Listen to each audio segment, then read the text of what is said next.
Bonsoir. Bonsoir. Ça fait vraiment plaisir de vous voir en si grand nombre. C'est un honneur pour moi ce soir de vous présenter le père Henri Boulade, jésuite. Père Boulade est l'auteur de nombreux ouvrages qui ont été publiés dans une quinzaine de langues. Il est professeur de théologie, éducateur, conférencier. Il a été directeur de Caritas Égypte et vice-président de Caritas International pour le monde arabe. Et aussi, il a été nommé officier et commandeur de l'Ordre national du mérite de France.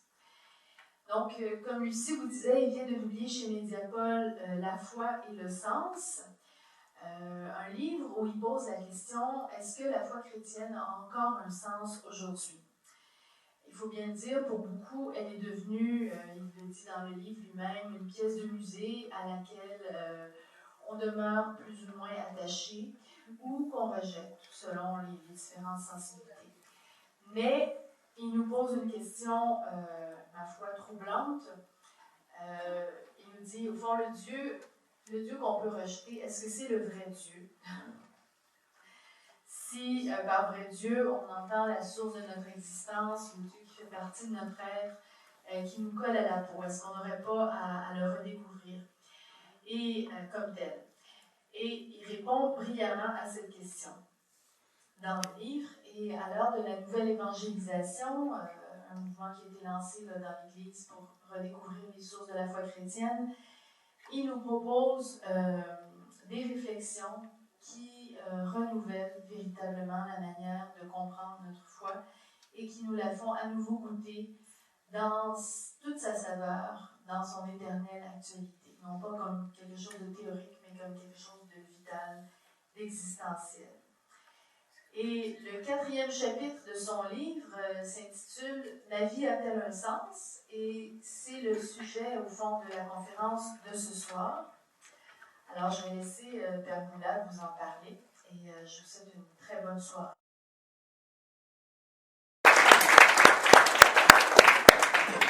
Merci Sophie. Merci à vous tous et toutes d'être venus ce soir, nombreux, pour partager avec vous, entre nous, cette question du sens que j'avais abordée l'an dernier et que nous allons reprendre peut-être autrement ce soir. Notre époque a de plus en plus, ou plutôt nous donne de plus en plus de moyens de vivre et de moins en moins de raisons de vivre. Moyens de vivre, je n'ai pas besoin de vous les développer.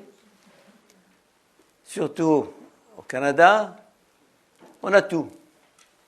Des frigos regorgeants de victuailles, des condos conditionnés été comme hiver, voitures, assurance médicale, assurance sociale, assurance vie, assurance mort, enfin, vous êtes assurés de tout.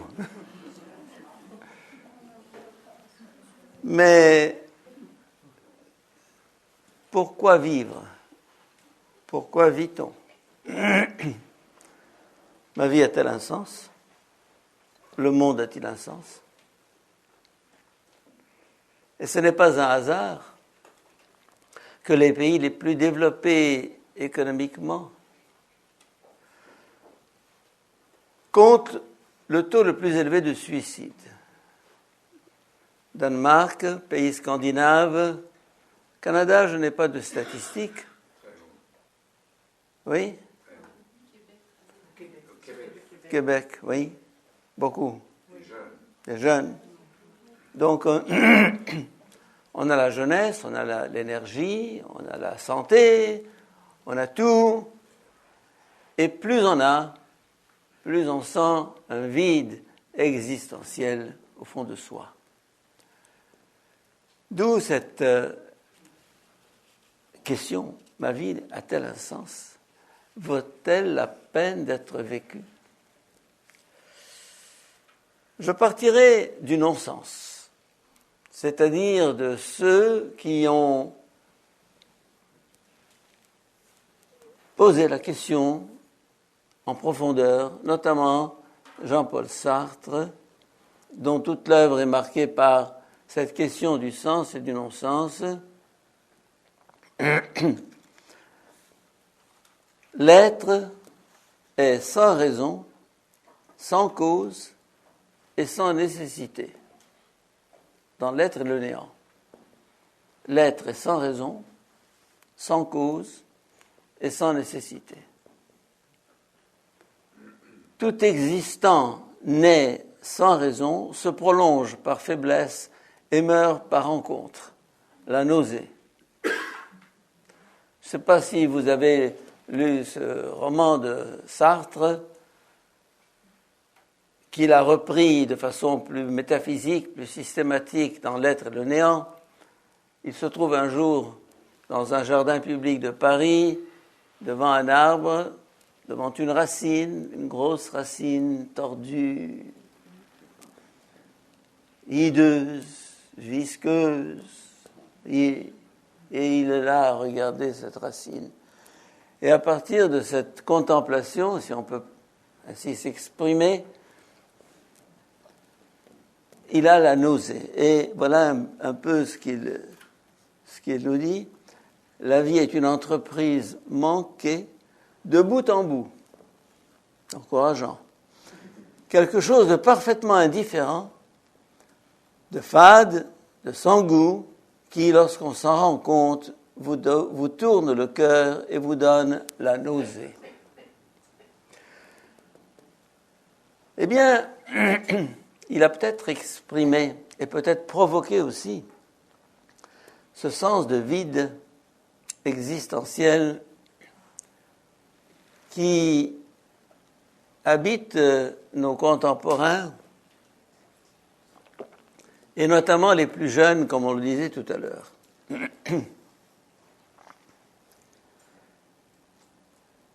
Un autre penseur contemporain, Valéry, a ce mot: l'univers n'est qu'un défaut dans la pureté du non-être. L'univers n'est qu'un défaut dans la pureté du non-être. Tout serait si bien s'il n'y avait rien. Le non-être, c'est-à-dire le néant, le vide, il n'y a rien. Ah, formidable. Et l'univers n'est qu'une erreur, un défaut, un accident.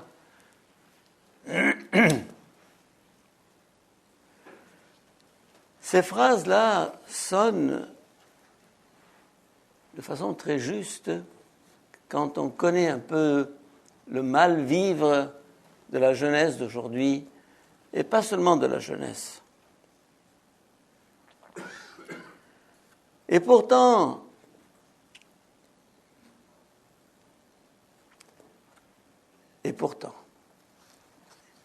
est-ce que on peut s'arrêter là? Est-ce que cette constatation d'un vide existentiel de notre époque n'appelle pas une réponse? Peut-on s'arrêter à la question? Déjà, dans le livre de la sagesse, dans la Bible, au chapitre 2, il y a déjà cette interpellation existentielle: nous sommes les enfants du hasard. Déjà, 2 siècles avant Jésus-Christ, je pense que le livre de la sagesse date de 1er ou 2e siècle avant Jésus-Christ, il y avait déjà cette interrogation: nous sommes les enfants du hasard. Et évidemment, ça évoque immédiatement le livre de Jacques Monod, Le hasard et la nécessité, ce livre qui a déjà 20 ans, si j'ai bonne mémoire, et qui a provoqué tout un remous. Je l'ai lu attentivement, je me suis aperçu que ce livre ne tenait pas debout, parce qu'il affirme le hasard, et puis on s'aperçoit que dans certaines pages, ça ne va pas jusqu'au bout du raisonnement, ça ne tient pas debout. En tout cas, un autre ouvrage que je voudrais mentionner, que vous avez probablement lu, au moins certains d'entre vous, c'est le fameux livre de Marcel Gauchet, Le désenchantement du monde. Il a déjà 7, 8 ans, 10 ans peut-être, Le désenchantement du monde. Et il exprime la psychologie d'un monde désenchanté. Je m'explique. Les anciens, les primitifs, les sauvages, comme on disait, les animistes, vivaient dans un monde enchanté. Ce monde de forêts, de rivières, de mers, de montagnes était un monde habité. Habité par des esprits, habité par des dieux, habité par des présences ou une présence. L'homme primitif est un homme religieux par définition, est un mystique par nature. Et donc, pendant, je ne dis pas des millénaires, mais pendant 3 millions d'années, puisque l'âge de l'homme sur la Terre est environ 3 millions d'années, l'homme a toujours cru à une présence, à la présence d'un être supérieur, ou bien d'êtres supérieurs, anges, djinns, dieux, etc. Et ceci faisait partie de leur psychologie. Je pense à la Haute-Égypte dont je viens. Eh bien, pour eux, cet univers qui pour nous n'est qu'un univers de physico-chimique, si on peut dire, cet univers est habité. Il y a des anges, il y a des démons, il y a des djinns, il y a des présences, il y a Dieu. Dieu est aussi évident que cette table pour vous et moi.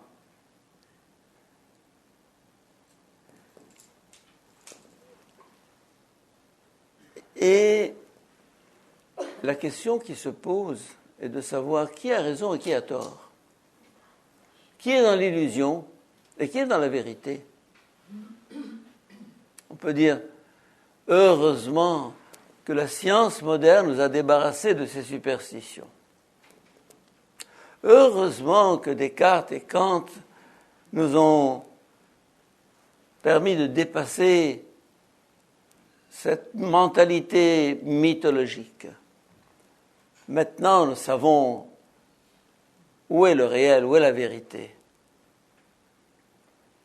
Et il faut bien nous dire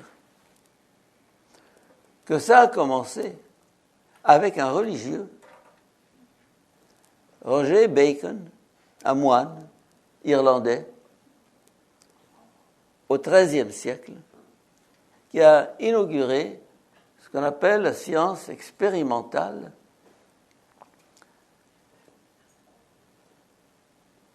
comme quoi on ne peut croire et tenir pour vrai que ce qui a passé par l'observation et les sens. Roger Bacon est le premier, l'initiateur, le pionnier de ce qu'on appelle la modernité. Alors, il y a eu la méthode expérimentale avec Descartes et Kant et le rationalisme. Et puis, il y a eu le siècle des Lumières avec l'athéisme et l'agnosticisme. Donc, 7-8 siècles qui ont fait basculer l'Occident, je parle de l'Occident, dans ce qu'on appelle le désenchantement du monde. Ce monde, il faut le débarrasser de tous ces mythes qui appartiennent à une mentalité et une société tout à fait primitive.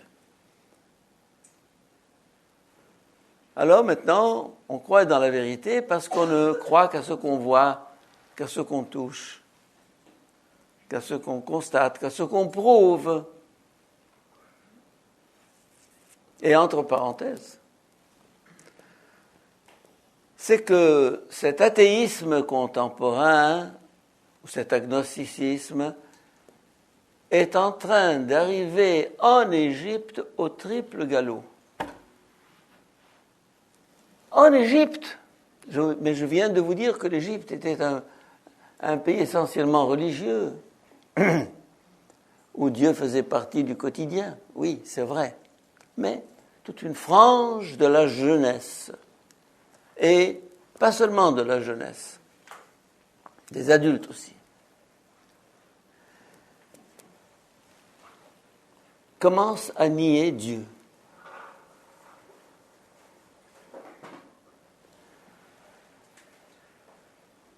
Au point que, en tant que directeur du Centre culturel jésuite d'Alexandrie, moi-même, j'ai fait cette année un séminaire de 40 heures sur l'athéisme, janvier, février, mars de cette année 2014, avec une vingtaine de participants, jeunes et moins jeunes, 10 fois 4 heures. Et c'est eux qui ont présenté l'athéisme dans l'Antiquité, l'athéisme dans l'islam, Descartes, Kant, Nietzsche, Sartre, Karl Marx, etc. C'était passionnant. Et on a eu parmi les jeunes qui étaient là un musulman, Ismaïl, qui a nié carrément Dieu, il a insulté Mohammed, le Coran, etc. Et un chrétien, Bishoy, qui a insulté Jésus-Christ et a bazardé tout ce qui est religion et Bible et tout le reste. Qu'en Égypte, cela existe. Qu'en Égypte, cela puisse se dire. Moi, j'avais peur qu'on me ferme le centre culturel, la vérité.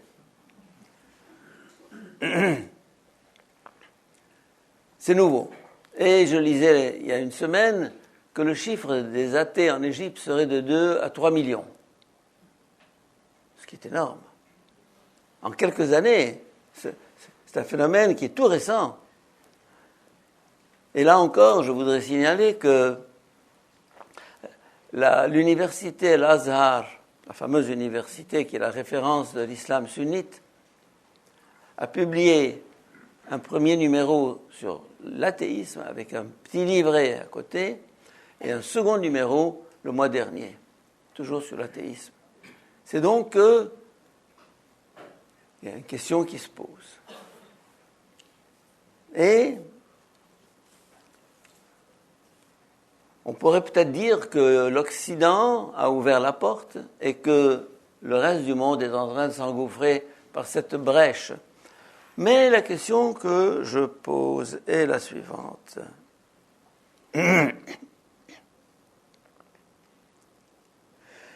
Qui a raison? L'homme naturel qui appréhende le réel par autre chose que la raison raisonnante, par le cœur. On ne voit bien qu'avec le cœur, l'essentiel est invisible pour les yeux. Ou bien c'est quelques siècles qui ne représentent qu'une goutte d'eau dans 3 millions d'années d'humanité. Qui a raison? Qui est dans la vérité?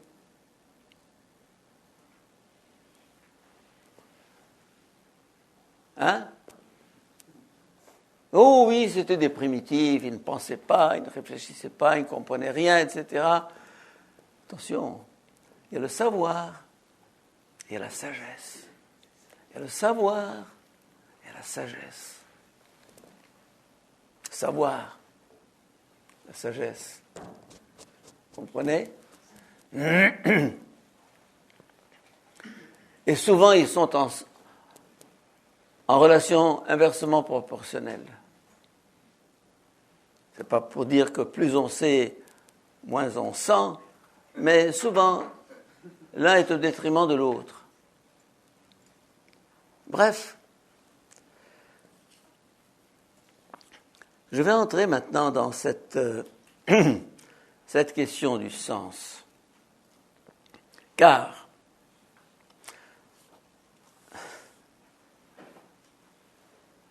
je ne saurais souscrire à l'affirmation d'un des héros de Shakespeare qui dit cela. Le monde, voyons un petit peu, le monde est une farce jouée par un idiot.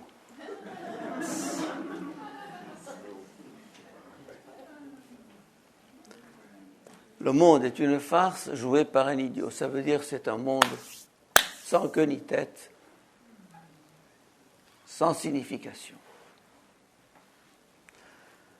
À partir de là, réfléchissons.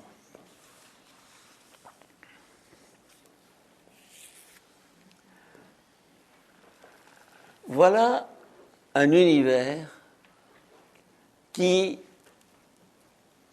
d'après les scientifiques, aurait commencé il y a 13 milliards 800 millions d'années, par ce qu'on appelle le Big Bang. Et il s'est déployé, il est en continuelle expansion, galaxie, et puis finalement notre petite Terre qui a 4 milliards 800 millions d'années. Bon.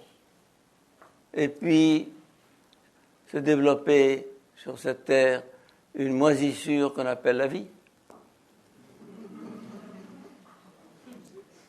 Et qui a essaimé des marécages primitifs, des eaux primitives vers la terre ensuite, puis qui a développé une flore, une faune, et puis finalement l'homme. Il y a 3 millions d'années. Et une aventure extraordinaire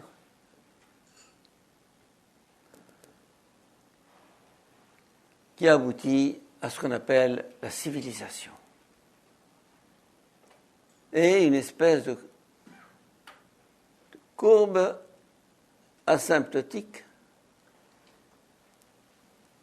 à laquelle nous sommes, un temps qui, en progression géométrique, et qui emporte l'humanité en avant vers on ne sait pas vers quoi.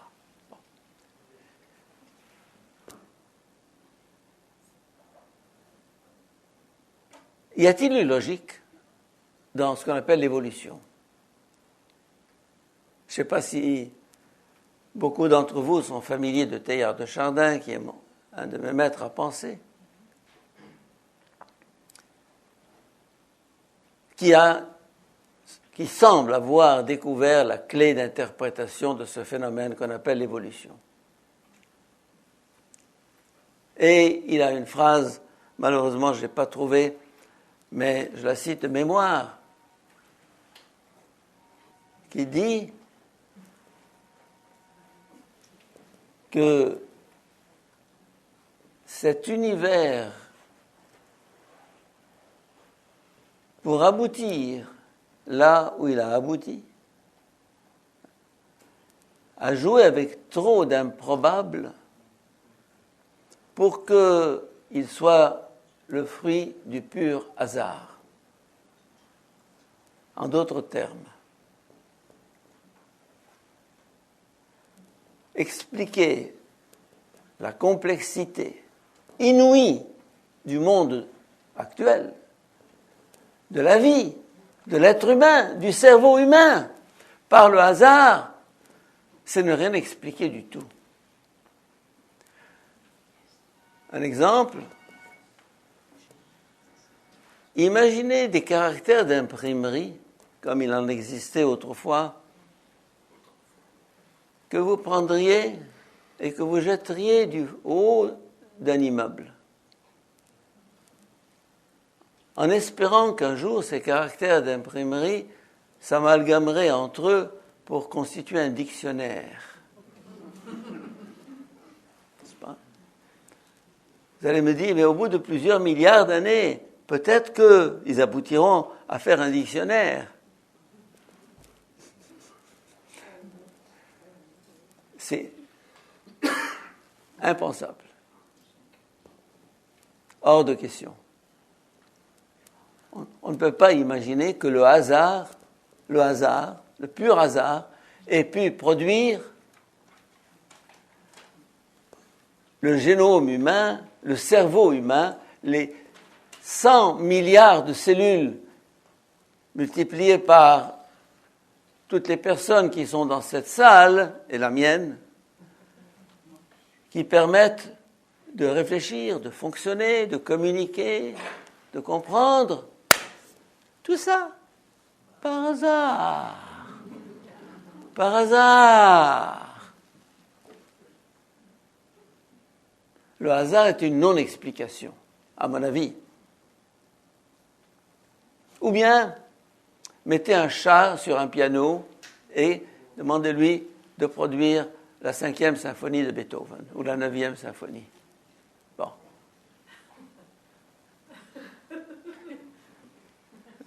Il peut jouer sur le piano tant qu'il voudra, mais il ne sortira jamais la 9e symphonie de Beethoven, ni rien d'autre de semblable.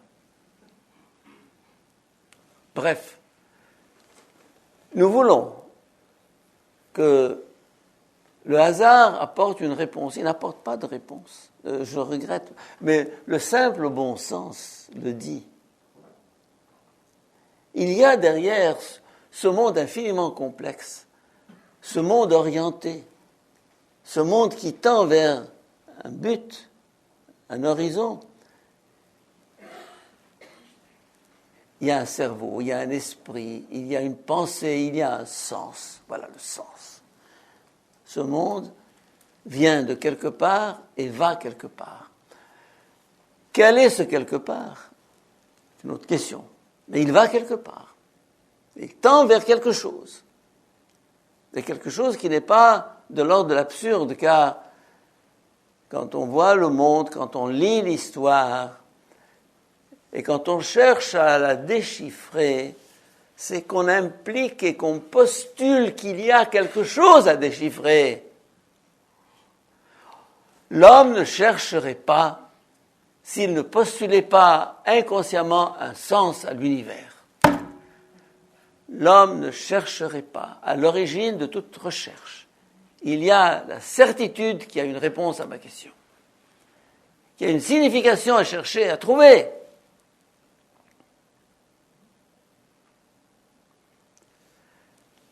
Le simple fait de chercher, de penser, de dialoguer, de discuter, suppose qu'il y a une vérité à chercher et qu'elle existe, même si je ne la comprends pas, même si je ne la saisis pas, même si elle me dépasse, et elle me dépassera toujours, soyez tranquilles.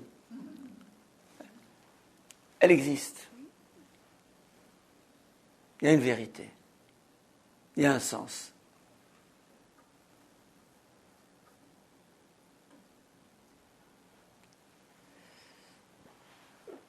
On a calculé que cet univers, avec le Big Bang, laissait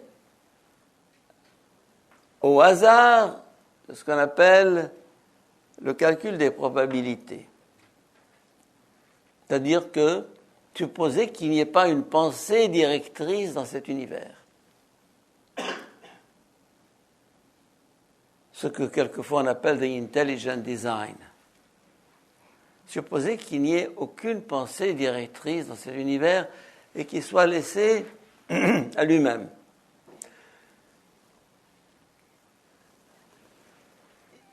Il aurait peut-être produit une cellule vivante au bout de 150 milliards d'années. Il n'en a que 13. Il n'a pas produit une cellule, il a produit la vie, l'être humain, la société. En d'autres termes, je veux clore ce chapitre en disant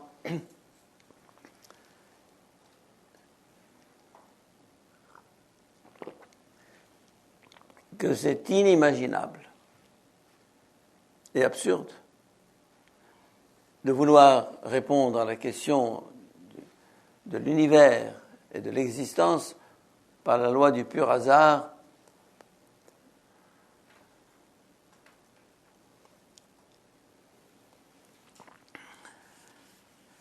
Maintenant,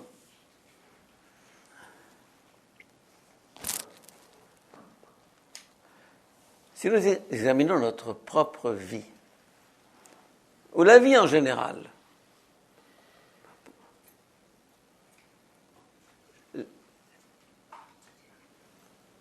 y a-t-il dans cette vie que nous vivons une intention, ce qu'on appelle en philosophie l'intentionnalité? L'intentionnalité, ça veut dire une téléologie. Du mot télos, le mot télos est un mot grec qui signifie but, objectif. Y a-t-il une téléologie à la vie, à l'univers? Là encore, je la postule, mais elle est mise en échec par des tas de choses qui font que le problème n'est pas aussi simple qu'on le dit. Je mange. Pourquoi je mange? Pour vivre. Et pourquoi je vis? Pourquoi est-ce que vous vivez? Si je mange, c'est que inconsciemment, au fond de moi, j'estime qu'il est plus important pour moi de vivre que de mourir. Si tous, nous ne donnons pas la mort ce soir en rentrant chez nous, en avalant un poison, en nous jetant du haut de notre immeuble, c'est que nous disons non. Quels que soient les problèmes que j'ai, de santé, de finances, de travail, de ménage, etc., vivre est comme un instinct. Et c'est même le premier instinct de l'être humain, l'instinct de conservation. Au fond de chacun de nous, au fond de tout être vivant, à plus forte raison de tout être humain, il y a cet instinct de conservation, tu dois vivre. Même si on ne sait pas pourquoi vivre, mais il y a cette espèce de devoir vivre qui nous habite, qui est une preuve pour ceux qui veulent réfléchir, que vivre est important, que vivre mène à quelque chose. Vivre, c'est quoi? Ce n'est pas simplement manger, boire et dormir, et se multiplier. Vivre, c'est travailler, c'est construire, c'est inventer, c'est planifier, c'est projeter l'avenir. On est habité par le sens. Ma vie a-t-elle un sens? Toute ma vie crie le sens par mon comportement, avant même de poser la question théorique ou philosophique du sens. Le fait que je lutte contre la maladie, que je mange, que je dors, que je cherche, que j'étudie, que j'aille à l'université, que je guérisse des malades, que j'aille chez le médecin, que je me protège contre le froid l'hiver. Dieu sait si vous en avez ici. Tout ça, ça signifie que ma vie est portée par un besoin de sens, un sens caché. Mais ce sens est mis en échec. Par quoi? Par la maladie, la vieillesse et la mort. La mort. La mort. Depuis quelques mois, j'y pense de plus en plus. J'aurai bientôt mes 83 ans.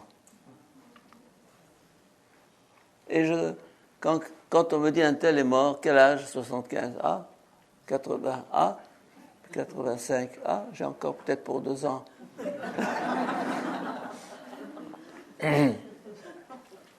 90. Oh, quelle prouesse.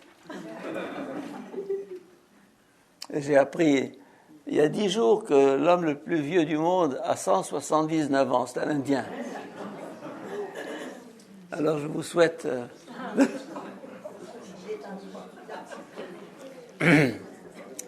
Bon. Mettons que nous vivions jusqu'à 179 ans, ce que je ne vous souhaite pas. Mais la mort est une injure à la vie, une injure au sens, car la mort est non-sens. Je viens de publier en arabe un livre sur la mort, qui était mon premier livre il y a 40 ans. Je l'ai repris, retravaillé, très bon livre. Il existe d'ailleurs sur la table, je crois, ici, pour ceux qui lisent l'arabe. Et le livre en français, il est en mon ordinateur depuis 30 ou 40 ans. Il n'est pas encore né, mais j'espère qu'il naîtra un jour. À 179 ans. Peut-être, oui. Alors, la mort, là encore, comme c'est une injure à la vie, et que c'est une injure au sens, et que c'est une absurdité en soi, je n'y crois pas. Je n'y crois pas. Vous allez me dire, mais tu vas mourir. Ce qui mourra en moi, c'est pas moi. Ce qui mourra en moi, c'est pas moi. Moi, je peux pas mourir. Moi, je peux pas mourir. Ni toi. Ni toi. Ni toi. Ni toi. Et nous le savons au fond de nous. Nous le savons. Mais vous allez me dire, mais je serai un cadavre. Oui. La dépouille va être enterrée. La dépouille. Je me dépouillerai de cette écorce, de cette chair qui doit mourir. Elle mourra. Ce qui est né de la chair est chair. Ce qui est né de l'esprit est esprit, a dit Jésus.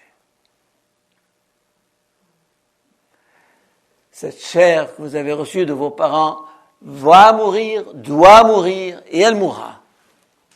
Et ce n'est pas moi. Je ne vais pas entrer dans ce développement sur la mort qui est passionnant. Peut-être l'an prochain, on pourra reprendre ce thème-là. Et donc, je postule une vie au-delà de cette vie, car cette vie n'est pas la vie.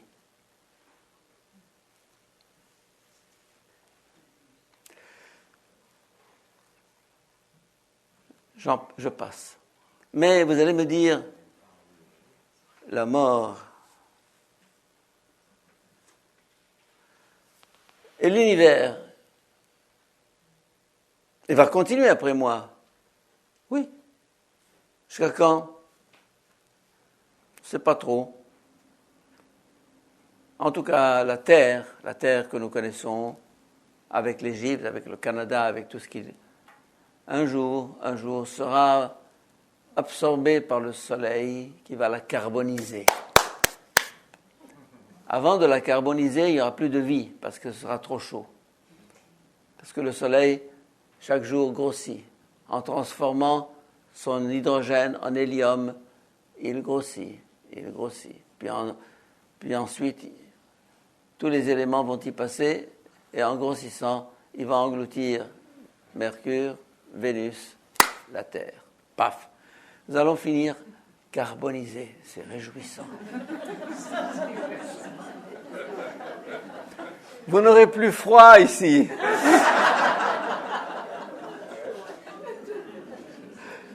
Le problème du chauffage sera résolu.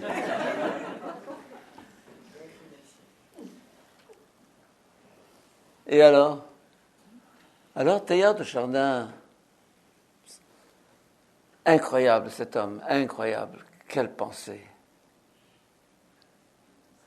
Il dit, oui, dans ce qu'il a d'extérieur, dans ce qu'il a de visible, dans ce qu'il a de sensible, dans ce qu'il a de phénoménal, il va disparaître, oui. Mais en disparaissant, il livrera son âme. Comme moi, en mourant, je livre mon âme. Moi, mon vrai moi. Cet univers porte en lui une âme. Et donc, cette foi dans le monde qui était celle de Teilhard, doit devenir nôtre. Cette foi dans l'homme, qui était celle de Teilhard, et qui est la foi chrétienne dans ce qu'elle a de plus profond. Le christianisme est une foi en l'homme avant d'être une foi en Dieu. C'est ça le sens. Le sens de la vie, le sens du monde, le sens de l'univers. C'est l'homme au-delà de l'homme. C'est l'univers au-delà de l'univers. Et je vis un ciel nouveau, une terre nouvelle, car la terre première et les cieux anciens ne sont plus. Et il faut qu'ils disparaissent. C'est triste à dire. La mort de l'individu sera suivie de la mort de l'univers. C'est comme ça. On se lamente? Non. C'est comme ça. J'exprime ça d'une autre manière.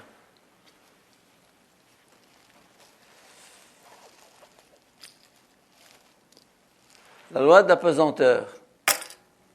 La loi de la pesanteur. La loi de la vie. La vie est une anti-pesanteur. Vous n'avez jamais réfléchi à ça? La pesanteur et la grâce, comme dirait Simone Weil. Et puis, il y a l'anti-vie. En d'autres termes, ce qu'on appelle l'autre vie, ou la vie spirituelle. Oh, j'aurais bien des choses à dire. J'ai un livre en arabe qui est paru cette année, Les fondements de la vie spirituelle, La vie spirituelle suppose, d'une certaine manière, que je dépasse ma vie biologique, matérielle, physico-chimique, humaine, pour entrer dans l'autre dimension. L'autre dimension. Il y a une autre dimension. Et nous vivons avec un horizon à 2 dimensions. 2 dimensions. Et on croit que c'est ça. C'est ça le monde, c'est ça la vie, c'est ça l'homme. Eh bien non! On croit que la vie spirituelle, c'est une escapade, une échappée, une négation. Oui, c'est une négation d'une certaine manière. C'est la négation de la négation. La vie est négation de la pesanteur, et la vie spirituelle est la négation de ce que nous appelons la vie. La vie au-delà de la vie. Oh, il y aurait bien des choses à dire. Et le Canada français, le Québec, qui a rejeté de toutes ses forces cette foi traditionnelle, parce qu'elle ne comprenait rien, et c'est juste. C'était des pratiques, c'était des usages, c'était des coutumes, c'était des dogmes, c'était une autorité, c'est tout ça. Il faut qu'elle passe à la 3e étape. Le Québec a de beaux jours devant lui, soyez tranquilles. Vous allez me dire, vous êtes optimiste? Pleinement optimiste. Pleinement optimiste. Quelque chose vient. Mais vous n'avez pas encore atteint le fond de la chose. Le creux de la vague est encore. Vous avez encore à descendre encore. Vous avez à creuser cet athéisme déferlant. Et quand on m'a annoncé l'athéisme en Égypte, j'ai dit, enfin, ils vont commencer à réfléchir.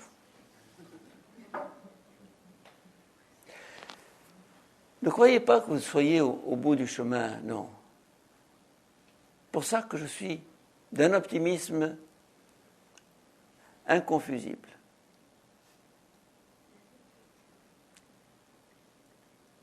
Parce que je crois au sens. Je crois que cet univers merveilleux, cette humanité si riche, si pleine, si bouillonnante, si passionnante, n'est pas un accident de l'histoire, quelque chose qui va disparaître comme ça et puis tout finit dans un trou. Non. Je suis habité d'une espérance incroyable. Et ça, c'est le fond du christianisme. Cette espérance. Je crois à la résurrection de la chair, à la vie éternelle. Je crois aux cieux nouveaux, à la terre nouvelle. Je crois à cet horizon qui est devant nous. La vie a un sens. Oui, elle a un sens.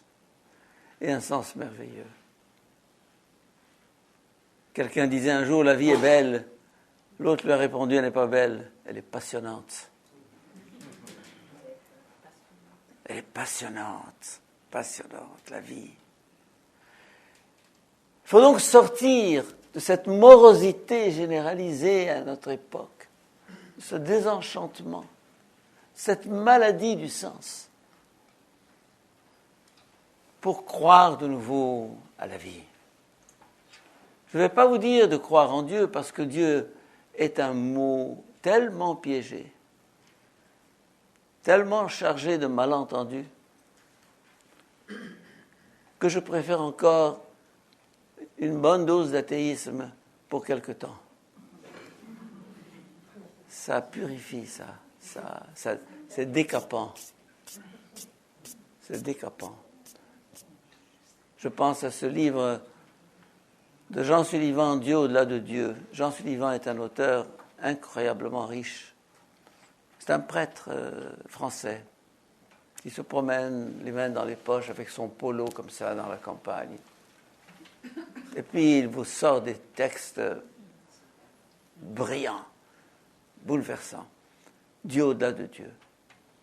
Tu es Dieu, tuez-le, enterre-le. Oui, il s'en fout.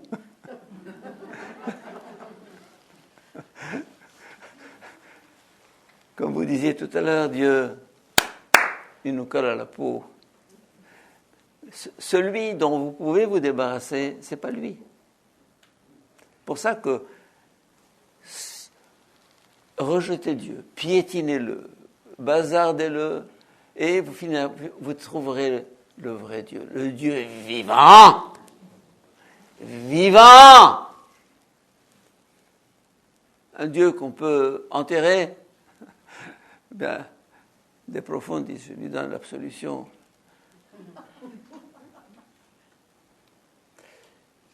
Il y a un sens. Et c'est pour ça que pour moi la question de Dieu se ramène à une question de sens. Pour reprendre l'expression du père Paul Valadier, un jésuite de la rue de Sèvres, à Paris, la foi se pose aujourd'hui en termes de sens. La foi se pose aujourd'hui en termes de sens. Et Dieu se pose aujourd'hui en termes de sens. On a trop fait de Dieu une idole, un fétiche.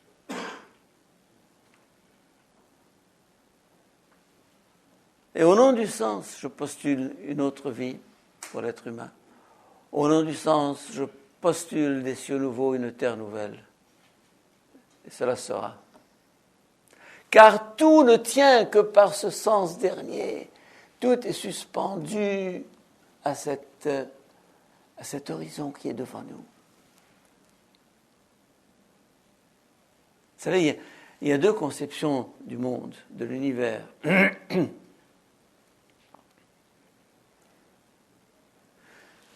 Un push, une poussée par derrière. L'univers est poussé par derrière. L'humanité est poussée par derrière. Dieu est derrière, il nous pousse. Et l'autre conception, Dieu est devant. Il nous tire, il nous attire, il nous aspire. Dieu est devant.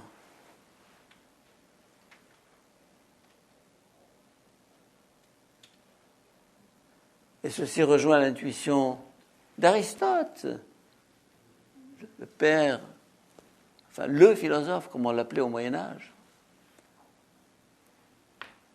qui parle du premier moteur. Le premier moteur, c'est-à-dire celui qui meut l'univers, et le Il n'est pas derrière, il est devant. C'est génial. Le point oméga de Teilhard de Chardin, on le trouve déjà dans Aristote. Comme on le trouve dans la foi chrétienne, au Dieu qui est, qui était et qui vient. L'eschatologie, c'est-à-dire les fins dernières, est un domaine passionnant à travailler. Je viens de terminer un livre de Moltmann, Jürgen Moltmann, théologien protestant, sur, quel est le titre? Sur l'espérance, enfin je ne me rappelle plus le titre. Je l'ai lu, approfondi, et creusé, pris des notes, etc. L'espérance. Et alors, qu'est-ce qu'il dit Aristote? Il dit que le premier moteur meut le monde comme un objet d'amour. Kinei oseromenon. Kinei, le mot kinei, cinéma, vient de kinésithérapeute. Kinei, il fait bouger le monde oseromenon comme un objet d'amour. Il est devant nous comme quelque chose qui nous attire, comme une jolie femme attire un homme. Exactement. Comme ça. Et je crois que la femme est le symbole de ce point. Et Teilhard de Chardin a une phrase, quelque part, l'homme n'atteindra la femme que dans l'union totale consommée. L'homme n'atteindra la femme que dans l'union totale consommée. J'ai un livre, je ne sais pas s'il est là, Chasteté et consécration. Deux autres, l'amour et le sacré, amour et sexualité. J'ai beaucoup réfléchi à l'amour, à la sexualité et à la chasteté. Consacré, célibataire. Pourquoi? Quelle erreur, quelle énormité. La femme. L'homme ne rejoindra la femme que dans l'union totale consommée. Et donc, tous les échecs de l'amour et de l'amitié, tous les échecs de la rencontre et du dialogue, tous les échecs du vivre ensemble s'expliquent par ce point oméga, ce point final, ce premier moteur, ce point oméga qui nous aspire, qui nous attire. Voilà le sens. Et le sens, au-delà de toutes ces spéculations philosophiques, théologiques, il nous habite. Il nous habite. En fait, si vous voulez, le sens dernier du monde, le sens dernier de l'homme et de l'humanité, c'est l'amour. L'amour, l'amour, l'amour. C'est l'alpha et l'oméga. Et comme le temps presse, les 3/4 d'heure sont passés, et que j'ai encore pour 3 heures de discours, je vais m'arrêter. Merci.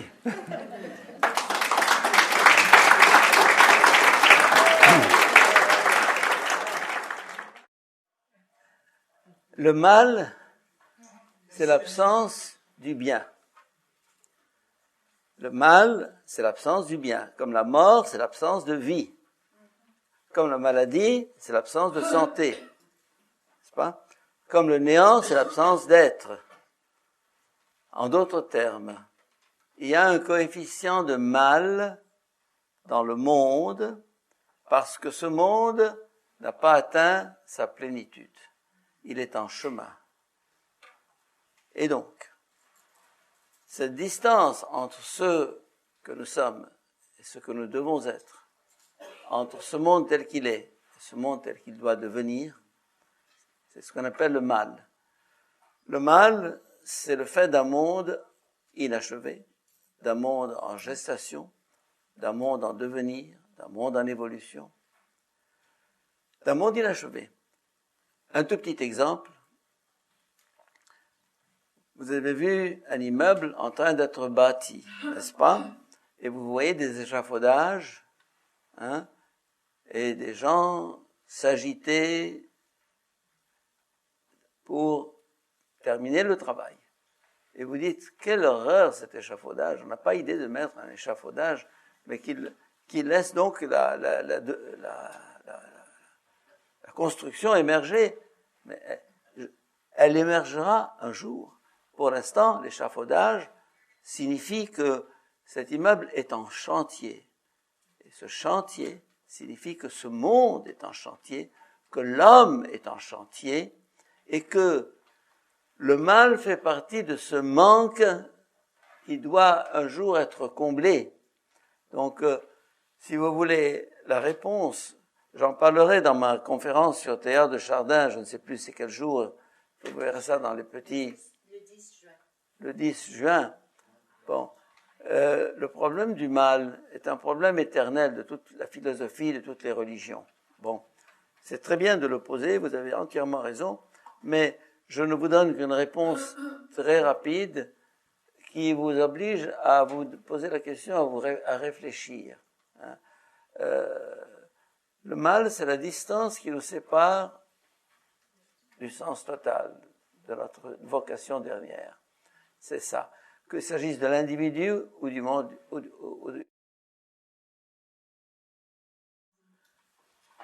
Les changements climatiques existent depuis que la Terre existe. Depuis que l'humanité existe, nous avons vécu l'époque glaciaire, une époque de chaleur, c'est des cycles qui se succèdent. Nous allons entrer dans un nouveau cycle. Autrefois, la glace atteignait le Sahara, n'est-ce pas? On nous prédit la fonte des glaces et donc la montée des océans. Bon, il y aura des changements climatiques, mais l'homme aujourd'hui est équipé pour faire face à ces changements beaucoup plus qu'autrefois. Il a traversé des catastrophes invraisemblables dans le passé. Aujourd'hui, nous sommes équipés parce que nous pouvons prévoir ces changements climatiques. On sait qu'en 2030, bon, alors, accumuler du bois dans votre sous-sol, n'est-ce pas, pour que, quand ce changement climatique arrivera, je ne sais pas si lequel dit ça, non, mais je plaisante. Simplement, je dis,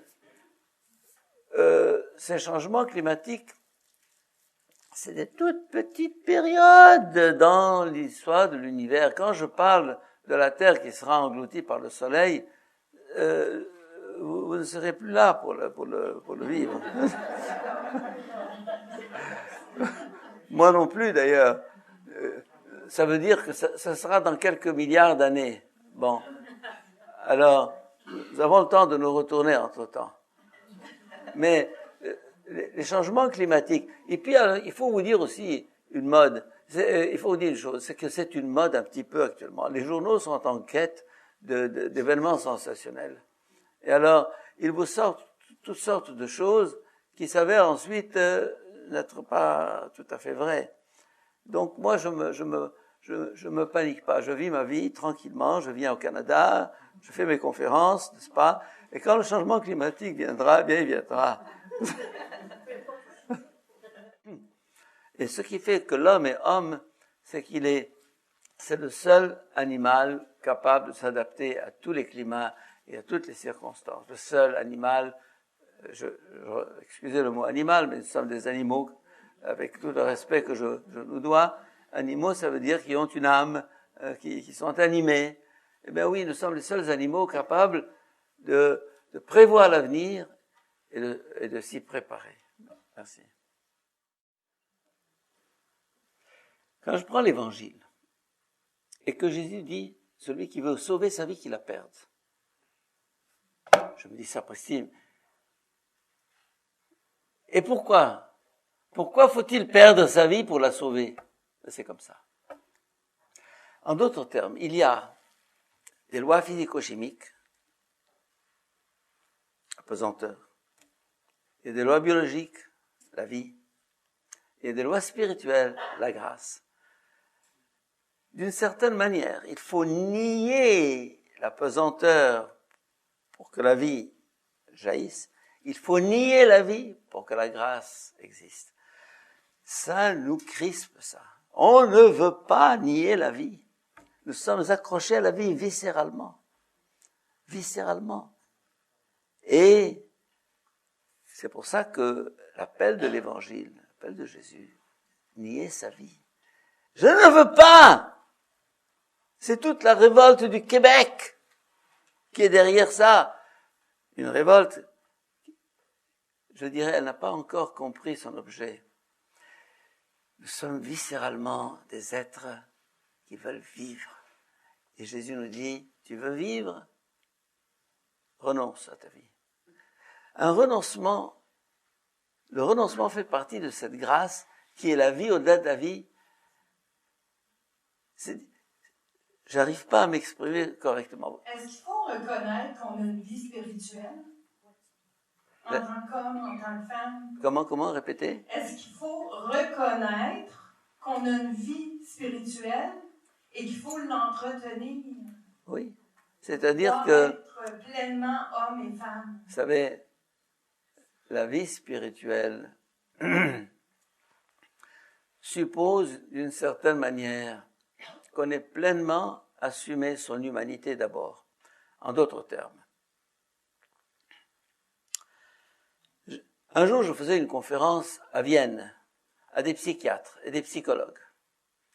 Et je leur parlais, le titre de la conférence était « Au-delà de l'ego ». Au-delà de l'ego. Je disais que il faut nier l'ego. D'ailleurs, c'est pas l'enseignement de Jésus seulement. C'est l'enseignement des sages hindous, du bouddhisme et de l'hindouisme. Le dépassement de l'ego. Beyond ego. Alors, ces médecins, ils sont venus à la fin, ils m'ont dit, c'est très beau ce que vous dites, mais la plupart des malades qui nous viennent n'ont pas encore construit leur ego pour être capables de le dépasser et de le nier. Et c'est le cas de la plupart des gens. C'est pour ça que l'enseignement du Christ, l'enseignement de ces sages d'Asie, tant que tu n'as pas construit ton ego et que tu n'as pas assumé ta propre humanité, c'est un langage qui va te détruire. Une certaine vie spirituelle peut détruire l'être humain s'il n'a pas assumé une certaine étape. C'est une étape post-narcissique, si je puis dire, post-égoïste. En d'autres termes, même dans la vie tout court, l'enfant, il possède, il veut être aimé, il veut des objets, il veut des jouets, il veut manger, il veut... Ensuite, quand il grandit, il passe de la possession au don. C'est déjà le début de la vie spirituelle, ça. C'est déjà ça, n'est-ce pas? Tout être humain est appelé à transcender son humanité. C'est ce que nous avons beaucoup de difficultés à accepter. Parce que la plupart des gens sont encore en recherche de leur humanité. Je veux être moi. Dans mon corps, on va se faire des muscles, on va se faire une beauté, on va se faire un visage, on va se faire... Je veux de l'argent, je veux une villa, je veux. Bon, tu as eu tout ça. Vient le moment où dit, au diable la villa, au diable moi, m'intéresse pas. Tout ça, c'est de l'avoir. C'est le passage. La vie spirituelle, c'est le passage de l'avoir à l'être. Voilà. J'aime comparer l'évolution de l'humanité, au moins les 2000 ans depuis Jésus-Christ, de notre ère, au développement d'un enfant. 3 ans, 4 ans, 5 ans, 3e siècle, 4e siècle, 5e siècle, 10e siècle, 10 ans, 12e siècle, 12 ans, hein, le bel équilibre du Moyen-Âge, 12 ans, 12e siècle, 13e siècle, 14e, il entre dans la puberté, dans l'adolescence, 15e, 16e, bam, boum, bam, boum.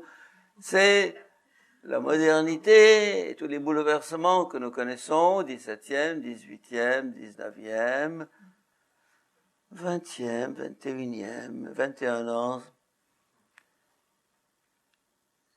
C'est intéressant de voir. Alors, il y a l'enfance, la puberté, l'adolescence, la crise, la découverte de soi, l'affirmation de soi, et puis on entre dans la maturité. Je pense que l'humanité arrive à cet âge maintenant qu'on appelle post-modernité ou post-chrétienté. Je pense que l'Évangile a tellement été assimilé par l'Occident qu'il le rejette pour passer à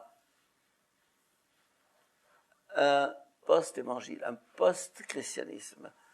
C'est-à-dire que s'accrocher aux formes anciennes du christianisme, à mon avis, est malsain. Le rejet que vous avez opéré ici au Québec de l'Église et de tout le reste est d'une certaine manière très sain, parce que vous avez rejeté des structures oppressantes, opprimantes, aliénantes. Bon, il s'agit maintenant pour vous,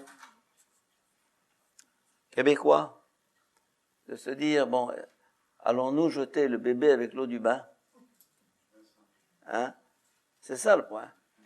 Et il s'agit de vous interroger sur votre identité profonde. Vous êtes en pleine quête d'identité au Québec. En pleine quête d'identité au Québec. Comme en Europe d'ailleurs. L'Europe est en pleine crise d'identité. Comme l'islam d'ailleurs.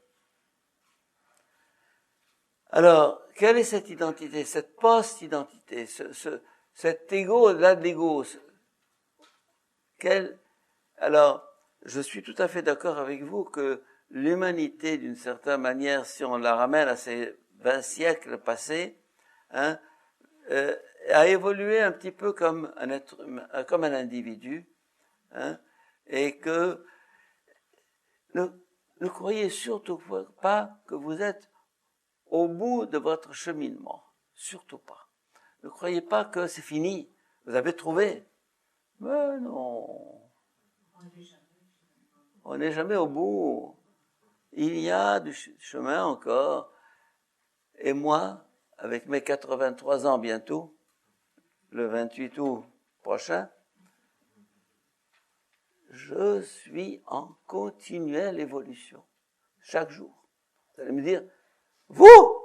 Je dis, oui, moi, je suis en continuelle évolution. Chaque jour, je grandis, je découvre, je me remets en question, je mets en question toutes mes certitudes. Chaque jour, je commence. C'est le titre d'un livre de Père Carré, dominicain. Chaque jour, je commence. Et oui, je dirais, avoir l'humilité et de se dire, bon, tout ce que j'ai appris, c'est très bien, mais je commence aujourd'hui. Je découvre aujourd'hui le sens de la vie, le sens de... Voilà. Merci. Si la résurrection du Christ consistait à retrouver son corps physique précédent, elle ne signifierait rien du tout. C'est-à-dire, elle serait exactement du même ordre que celle de Lazare, que celle du fils de la veuve de Naïm, que celle du fils de Jaïr, que celle des 3 résurrections d'Élie et d'Élisée. Toutes ces résurrections dont je viens de parler ne sont pas des résurrections, ce sont des réanimations d'un cadavre qui retrouve sa vie antérieure pour mourir pour de bon ensuite. Il n'y a qu'un seul être qui est vraiment ressuscité dans l'histoire, c'est-à-dire qui a traversé la mort de façon définitive et qui a acquis un corps mystérieux qu'on appelle spirituel, qui ne peut pas mourir. Ça, c'est pourquoi la résurrection du Christ est importante pour moi, parce que elle inaugure un nouveau type de corps, un nouveau type de vie. Elle est une mutation d'une humanité qui a traversé la mort. Mais si j'entre là-dedans, j'en aurai pour longtemps. Simplement pour dire que quand le Christ est apparu dans son corps de chair, et qu'il a mangé, qu'il a voulu boire, et qu'il a voulu qu'on lui touche, c'est pour dire, je suis vraiment moi-même. Mais quel est ce moi-même? Moi, quand je ressusciterai, quel est ce moi-même qui ressuscitera? Ce moi-même qui est en gestation maintenant, et quand je me serai débarrassé de cette enveloppe, hein, et que ce moi va se créer un corps à sa dimension.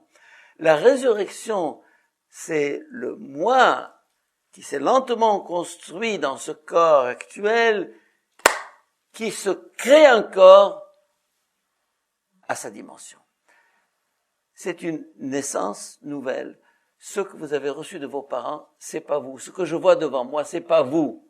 Ce que vous voyez devant vous, c'est pas moi. C'est le fruit de papa et de maman, de mon éducation, de mon milieu, de tout ça. C'est un ensemble de déterminismes socio-biologiques. Mais ce qui est moi, c'est ce que j'ai choisi et que je choisis à chaque instant. Ça, c'est mon moi, mon ego vrai. Et mon visage n'est pas celui-là, j'espère bien.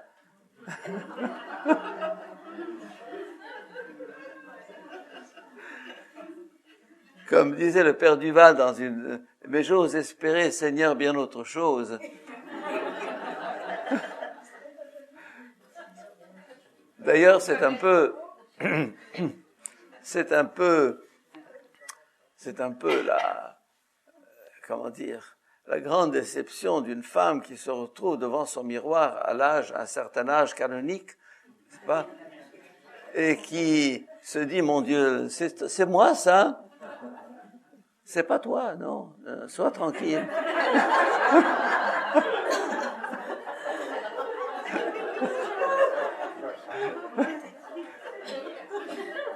C'est pas toi.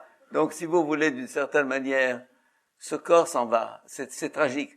Je recevais l'année dernière une vidéo que j'ai gardée d'ailleurs, n'est-ce pas, de Sophia Loren et Brigitte Bardot et Elizabeth Taylor à 20 ans et à 80 ans. C'était un désastre.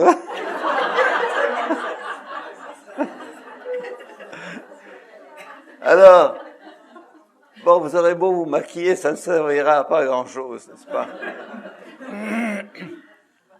Pour moi, la résurrection de la chair, c'est quelque chose d'extraordinaire. Le Christ,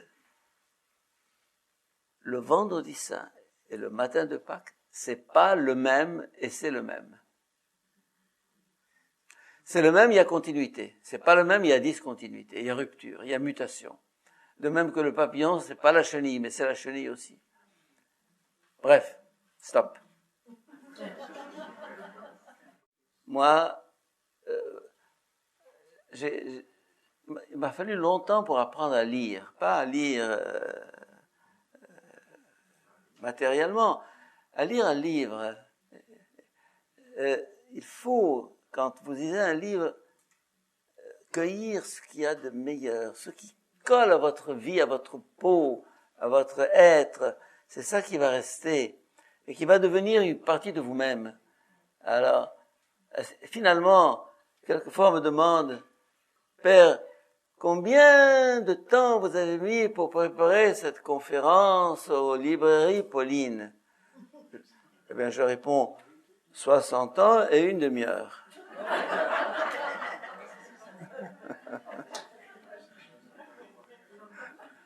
Bien sûr, cette demi-heure, en fait, c'est un peu plus d'une demi-heure malgré tout. Mais c'est quoi? C'est rassembler tout ce que j'avais cueilli et puis pour le sortir à l'état volcanique. Hein? Voilà. Merci.